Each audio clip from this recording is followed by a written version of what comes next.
Right then, it's PINT SIDE with MiXR. It's the only app that rewards you for drinking pints down the pub with your mates. England have just qualified for the semi-finals of the World Cup, boys. Wow. Matisse, Ben, we've got to talk about the 3 most important points of the game today. Where do you want to start? I want to start with Saka, you know. Yeah. Because we know he's carrying a bit of a knock. Yep. He can only play a handful of minutes, maybe 45 here, 30 there.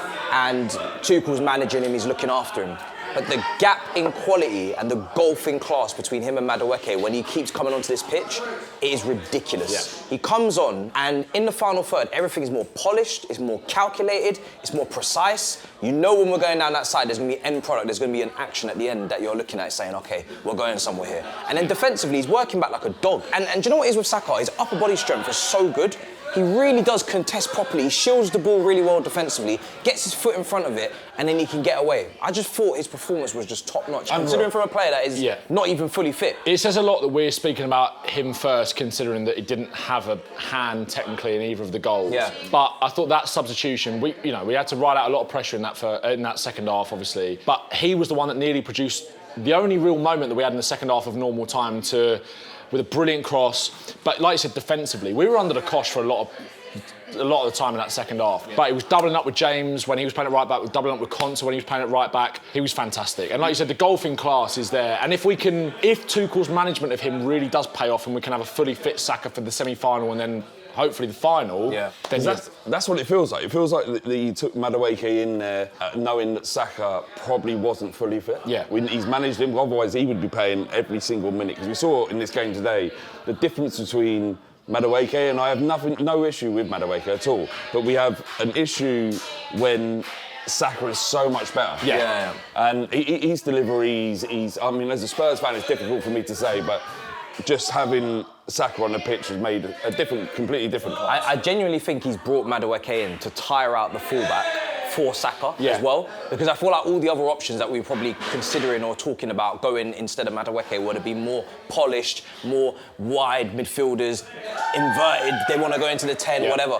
This guy's just going to run, and then when Saka comes on, he's going to literally just take you apart and destroy you. Yeah, and the good thing about that as well is that it works the other way around. But if you've got a Saka that is ready to go for 60 minutes, then if the game becomes a little bit more stretched at 60, Madueke is the right kind of sub then to be able to bring on, because he is much better at attacking space. He's much better at taking, not necessarily than Saka, but I'm talking about compared to his own weaknesses, his strengths are attacking the space. There were moments where Madueke had an opportunity to do something. Yeah.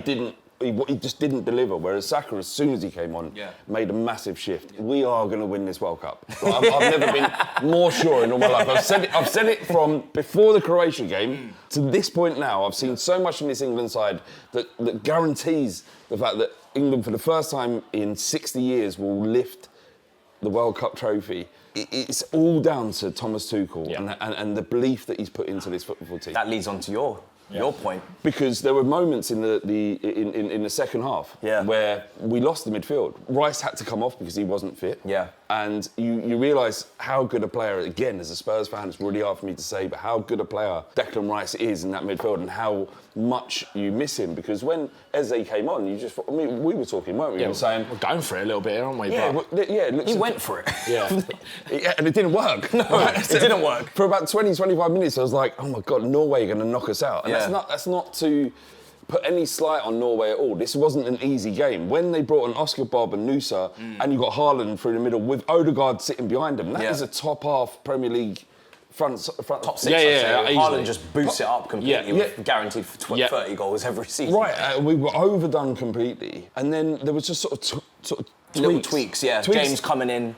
That's smart. That's what Tuchel does, though. Yeah. He's tactical. And this is the thing that separates the top managers from the managers that are just very good. Yeah. When the game does change, when there needs to be these tweaks, these little tactical changes. First of all, he goes, like you said, Eze, Bellingham, Anderson. We know Rice is carrying something, so he's got to take him out. He's obviously hopefully protecting him for latter rounds. We want to go full guns blazing, want to get 2-8s. Everybody's saying, let's get more attackers on the pitch, whatever. Doesn't work. The balance gets messed up. Get James into midfield. Corrects it. Get James into midfield. It was either him or O'Reilly. I was saying when we was watching which fullback is going into midfield right now so we can get some stability. And as soon as he done that, that, and I saw some of James's stats when the game's ended. He come out really nicely in terms of the stats. And then when he moved to fullback as well, like 1v1, he didn't really get beaten that often. He was just, he looked like a player who hasn't played a lot of international football for England, especially not knockout football because of the injuries that he's had over the years. And we've always said that, if only you had a fully fit Reece James. That showed what the value is of having someone like Reece James, not necessarily just from an on-the-ball perspective, because he didn't necessarily do loads of that, but even from a defensive point of view and being a big game player,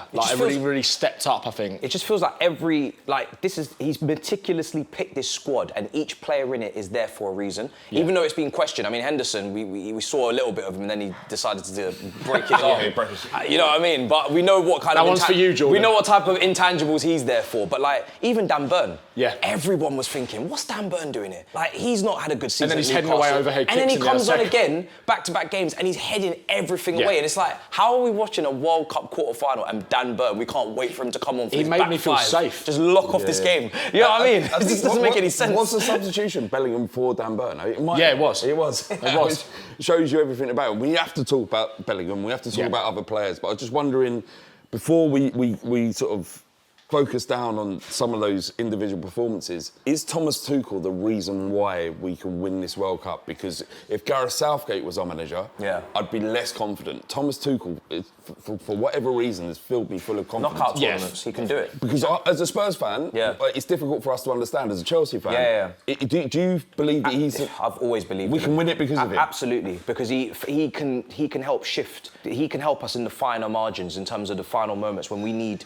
a little bit of something different tactically, and just those tweaks, like you said, to decide a game. If he was there in that Euros final up against Italy, Mancini, he does something different to get that going, right? And the thing is, he's a knockout tournaments. He's brilliant at. PSG, before they had ever won it, he got them to that final. Obviously, they didn't win it in the end, but that was their first final in this project. Chelsea, Champions League, he's done it there as well. So listen. It's coming home. It's coming home. And I've always been a massive lover of Southgate, and I think it was bound to happen. I think there's a bit too much revisionism on him necessarily, to be honest, because I think that if England do go on and win this World Cup, he is a manager that has massively allowed the foundations to allow this to actually happen. Yeah. But I do think you're right, in terms of the game management, the details, the fine margins, Tuchel, again, look, it wasn't anywhere near as good necessarily as performance as what we saw against Mexico, but I think Mexico was different context because we were really praising the defensive effort, the aptitude, the application, the work rate in the really difficult environment. Whereas today, I think we had a lot of the ball for the first half an hour, then they scored that goal out of nowhere, like it was a bit of a kind of fluke, it was a cross, and then we responded to that really well. And I think that's one of the things, in terms of your overall point, in terms of England's attitude and mentality, is that we have responded to setbacks well in this tournament. Yeah. Like DR Congo, we go 1-0 down. We had a funny 10 minutes against DR Congo, but then we actually did... I know people say it's DR Congo and we should be beating this team, but they're a good side. They are a good side. And we rode it out for 10 minutes. We struggled, but we got through it, and then we were creating chance after chance towards the end of that first half. Then Harry Kane does what he does. Today, again, we go 1-0 down to a bit of a fluke goal. They had a 10-minute spell of... it looks like we're going to kind of go to pot again a bit here. But again, Bellingham gets equalised before half-time. We then scored another goal that was obviously offside with Harry Kane. They've responded to setbacks well throughout this tournament. He's brought players that he can basically go to the trenches with. Exactly. That's what it is. Exactly. Boys, mentality. I think we all need to have a conversation about Jude Bellingham. Yeah. But before that, can we talk about Jed Spence's introduction and what he did for the game? Because there was a lot of criticism around him. Should he be there? Shouldn't he be there? We think that he's good enough defensively and going forward. There was a moment in that second half where he just ran the entire team. Was it a penalty? Wasn't a penalty? It doesn't matter. He put himself in that situation. Exactly, yeah. Jed Spence should be given his flowers. 100%. And I think that, again, I'm like you, I'm a Spurs fan. I feel like a lot of the negative media or negative perception towards him has become because he's finishing a team that's finished 17th 2 years in a row. Whereas a lot of the backlash of someone like Spence getting picked compared to a Livramento, for example, who everyone just kind of accepts is, everyone just thinks he's a really good player. It's a good player, Livramento, don't get me wrong, but Newcastle had a massively underperforming season, and yes, he's shown good signs of that, but Jed Spence, we've watched him for 2 years. He's kind of gone through a bit of a redemption arc at Spurs. He's been played out of position a hell of a lot, and he came on in left back again today, where he's played a bit throughout this tournament, which again, I don't think is his obviously strongest position, but he just deals with it. That interview that he did the other day where he was talking about Harry Kane, where they asked him about Erling Haaland, it was like, have you ever seen a finisher like it? It was like, yeah, Harry Kane. His mentality, I think, is just the way he delivered that, and the way when he steps on the pitch, you can trust him to do what the manager wants him to do, and I think that's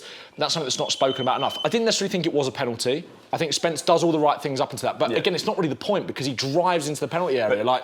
And defensively as well, the clearances, getting to the man first, he was superb when he came on. You're always going to be positive about him. I'm going to be positive about him. As a Chelsea fan, what do you think of his performance? It's brilliant. This is what Tuchel wants. He wants people that can come into a game and he can depend upon. Yeah. He doesn't want liabilities. Everybody's saying, where's Trent? We know what Trent can do on the ball. We understand that he's, one in a generation in terms of the cross, in terms of the cross-field pass. But you can't trust him defensively. Yeah. He doesn't want anyone in this England team that's capable of switching off. Spencer's not switching off. No. Intense. He was so intense. Every single duel, bang, straight in. Every single sprint, bang, straight in. Carrying the ball up the pitch. He's playing left back. I thought, you know what? Why are we not playing him on the wing? Because he's dribbling past players. Yeah, he's carrying the ball. He's doing a brilliant job. About him playing much more forward. There was a point where he took that thing on his jaw and he slapped it back into his own face. I said, are you all right, mate? Yeah, this guy's something going on here. He's dialed in. It's something not quite right. There was conversations about his attitude when Neil Warnock had him at Middlesbrough. And for him to go from that position to borderline not being in, Conte's plans and Postecoglou's plans at Tottenham to now becoming an important part of why England might go on to win the World Cup is a sensational story. Yeah. I just need to get your thoughts very quickly about Jude Bellingham. Like this geezer. Who else? He is. Who else? That's what he is, though. He's a geezer, isn't he? Who else? Oh, he's a geezer on the football pitch. Who else do you expect to be?